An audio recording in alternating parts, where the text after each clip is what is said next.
gets out of prison, what happens to him and the company that he falls into.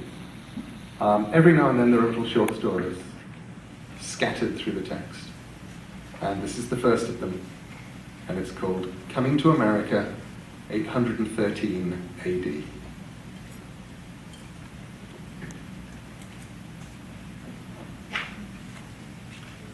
They navigated the green sea by the stars and by the shore.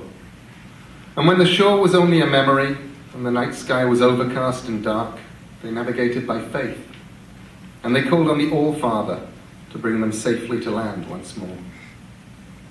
A bad journey they had of it, their fingers numb, and with a shiver in their bones that not even wine could burn off.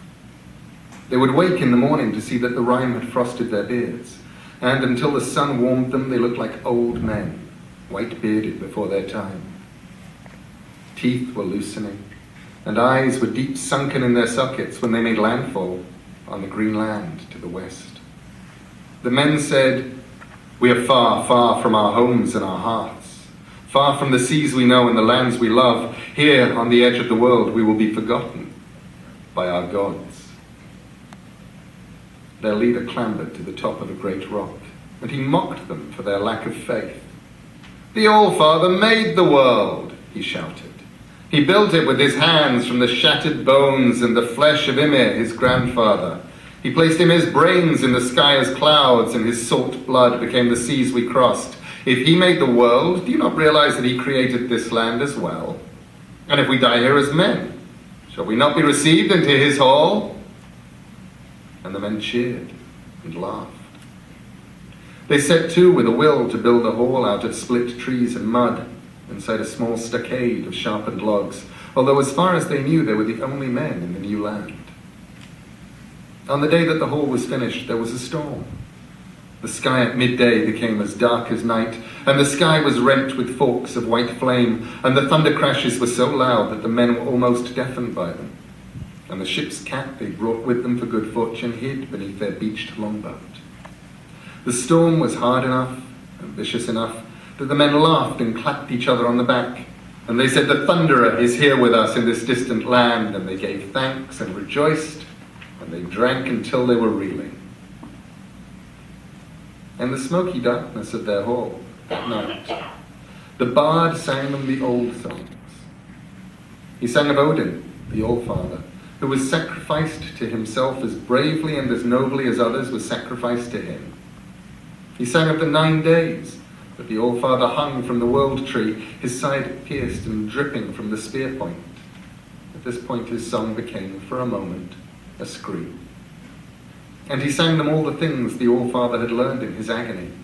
9 names and 9 runes and twice 9 charms. When he told them of the spear piercing Odin's side, the bard shrieked in pain, as the All-Father himself had called out in his agony, and all the men shivered, imagining his pain.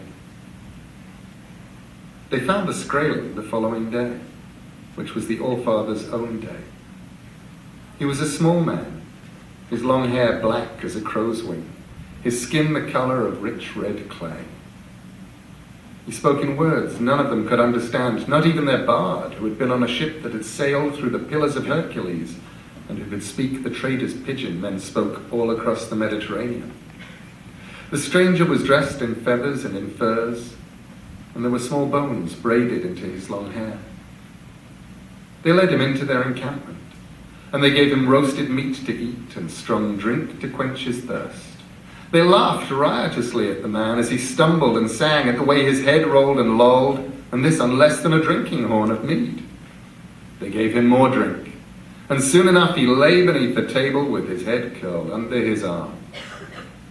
Then they picked him up, a man at each shoulder, a man at each leg, carried him at shoulder height, the 4 men making him an 8-legged horse.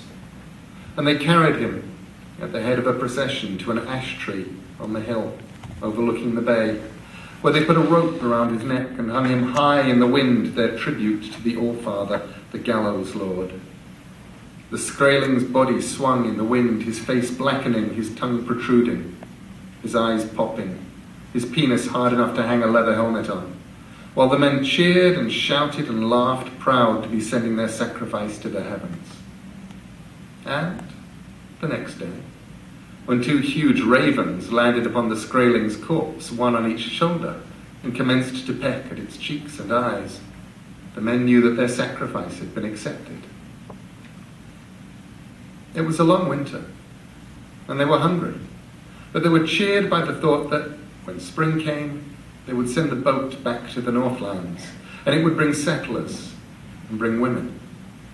As the weather became colder and the days became shorter, some of the men took to searching for the Skraeling village, hoping to find food and women.